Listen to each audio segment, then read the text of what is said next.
asalaamaaleykum wa rahmatullahi taala wa barakaatuhu mbokk yi ñu ngi leen di nuyuwaat bu baax a baax di leen ziyaara yéen ñi baaxoo ànd ak yéen ci seen histoire yonent yi alayhi salaatu wasalaam ñoo ngi dikkaat ak yéen ci seen 21e épisode incha allah fas yéene ànd ak yéen ci dikkat nag ci Ayyuba nattu gi ko yàlla teg doon nettali rek ne Jibril ko amoon wàccuwaay la ci boroomam ne ko borom xam nettale ci biir malaaka yi wax nañ ni lu yàlla daan wax di ko dogal di ko wax malaaka yi jëmmi Jibril alayhi salaatu wasalaam ci boppam moo koy njëkk a jot su yàlla daan tànn ab jaamam di wax ci moom lu baax Jibril la cay njëkk a jot bu ci Jibril jotee Mikaayil moo cay jotaat su ci Mikaayil jotee moo yeneen malaaka yi ne ci kaw asamaan yëpp doog cay jotaat su ci malaaka yooyu jotee nag ak ñu wër arash ak malaaka yi nga xam ne ñoo jege yàlla buñ defee loolu day tasaaroo maanaam dañuy bu tasaaroo nag ci biir malaaka yi dañ koy ñaanal maanaam yàlla su demee ba tudd ab jaam ci moom daal di sant ab yonente wax ci moom ay qualité sant ko tudd ko dañuy xam ne malaaka yi dañu xam ne jaam boobu ku am wàccuwaay la ci boromam Jibril day jot ci loolu Mikaayil jot yeneen malaaka yi nga xam ne ñoo koy jege yàlla ñu ngi ko al malaakatul muxarrabuun ak malaaka yi nga xam ne ñoo wër arash ñoom ñooy jot ci loolu bu ko defee di ñaanal jaam booba malaaka yi ci asamaan yëpp di ko ñaanal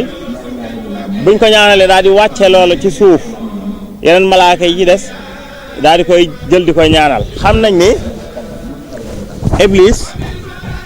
ci malaaka yi la bokkoon ci ñi nga xam ni amoon nañu wàccuwaay lool ñi gënoon a jege yàlla wax nañ ni sax demoon nañ ba moo jiite woon malaaka yi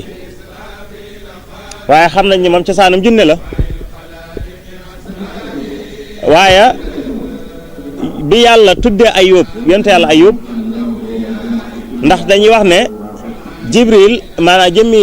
Iblis amutoon intermédiaire ci juróom-ñaareel bi asamaan ci pays juróom-ñaareel asamaan yëpp fu ko neex la daan wëndeelu amoon na accès ci fépp ba ci sax bi nga xamee ni yàlla wax na ko ne bind na aadama ne danaa bind ko ñu wax aadama bu boobaa nañ ko sujjootal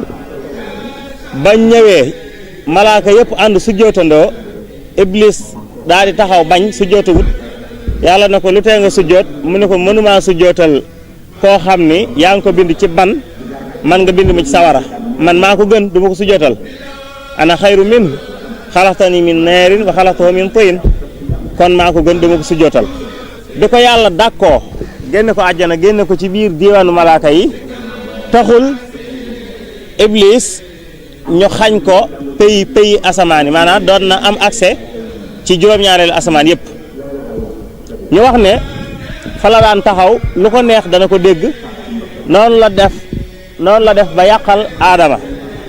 yàqal gi mooy rek bi ko yàlla bindee dugal ko àjjana nekk fa yàgg sa soxna lekk leen ci fruit yëpp garab yëpp waaye bu leen laal gi mu manee ko ba daal di koy génne noonu la def ci di ko def ba Isa alayhi salaatu wasalaam yonent yàlla Isa nga xam ni yàlla da koo yéege ci moom nga xam ne li ñuy wax naan dañ koo rey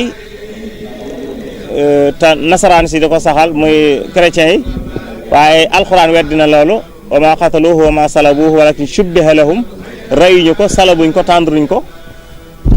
waaye dañ ko wotteeg yàlla day na nuróole keneen ñu rey kooka mu yëkkati Isa moo tax ñu wax ne Isa day ñëwaat mu jub jamono ci Isa alayhi salaatu wasalaam nag bi ko yàlla yëkkatee ci lañ xañ Iblis ñeenti asamaan yu njëkk yi maanaam asamaan su njëkk sa ba ci ñeenteel bi amatul accès pour dem fa ci ñetteel bi rek ci bu juróom-ñaareel bi ak juróom-benneel bi ak juróomeel bi fa la mën a yem waaye ñeenti njëkk yi moom bi yàlla yëkkatee Isa Iblis mënatut a egg ci ñeenteelu asamaan si maanaam ñeenti njëkk yi mënatut a egg bi nga xamee ni yàlla yabal na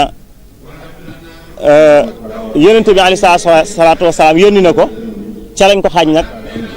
juróom-ñaar yëpp ñett yu mujj yi ci lañ ko xañ nga xam ne Iblis amatul accès léegi ci juróom-ñaari asamaan yëpp mënatu faa yegg waaye nag yàlla may na ko doole may ko kàttan ndax moo ko ñaanoon mu ne ko demal may naa la kàttan googu ak doole ji waaye yow ak ku la topp nag bu ëllëgee naa leen boole dugal sawara iblis moom nga xam ni ku baax ku ne ku yàlla mas a tudd jox la pouvoir jox la doole ngay ab jaam ci moom mu fas leen laa yàqal nag noolu moo ko naqari mu fas yéene nag ñëw ci boromam man ma ne ko pour yàqal yonent yàlla Ayub kon incha allah mbokk yi dañu leen di jox dig daje ci sunu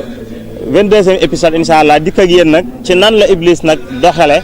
ba mën a jéem a fas yéene yàqal yonent yàlla Ayuba ba yàlla teg ko natt bi mu ko teg ñoo ngi leen jéglu baax a baax jërëjëf dig daje incha allah wasalaamaaleykum wa rahmatullahi taala wa barakaatu.